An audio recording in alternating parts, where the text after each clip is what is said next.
చూడండి బయట లుక్ వచ్చేసి హౌస్ ఇలా ఉంటుంది. పైన డబుల్ బెడ్రూమ్, కింద సింగిల్ బెడ్రూమ్. ఇక లోపలికి వెళ్ళిపోయి చూద్దాం హౌస్ ఎలా ఉంది అని చెప్పి. చూడండి మంచి కార్ పార్కింగ్ చాలా బాగుంది. నెక్స్ట్ ఇప్పుడు లోపలికి వెళ్తున్నాను. చూడండి ఇదంతా హాలు. డోర్ ఓపెన్ చేయగానే మనకు ఫస్ట్ హాల్ ఉంటుంది. హాల్లో చూడండి ఎంత బాగుందో. ఇటు సైడ్కి అర్మర్లు ఇచ్చేసేసారు. ఆ పైన మనం స్టోర్ చేసుకోవడానికి, లగేజ్ స్టోర్ చేసుకోవడానికి పైన ఇచ్చారనమాట అరుకు లాంటిది.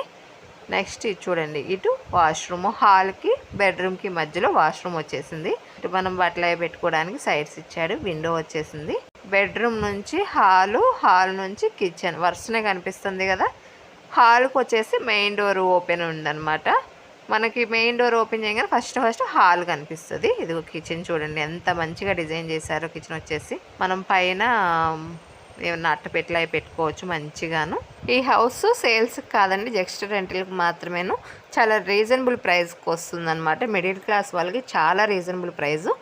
ఇప్పుడు కిచెన్లో నుంచి ఓపెన్ అనమాట. మనకు వాషింగ్ ఏరియా బయటకు ఉంది. చూడండి ఇట్లా డోర్ వచ్చేసింది. డోర్ ఓపెన్ చేసి ఇక్కడ మనకి వాషింగ్ మిషన్ అవి తోముకోవడానికి కూడా చాలా మంచిగా ఉంటుంది. ఇటు నుంచి మనం చెట్లు పెట్టుకోవచ్చు. మొత్తం మట్టి ఉంచేసేస్తారు చెట్లు పెట్టుకోవడానికి. హౌసెస్ సేల్స్ కానీ రెంటల్స్ కానీ మా ఛానల్ని సబ్స్క్రైబ్ చేయండి. తప్పకుండా మీకు ఈ వీడియో నచ్చినట్టు లైక్ చేయండి, షేర్ చేయండి, సబ్స్క్రైబ్ చేయడం మర్చిపోకండి.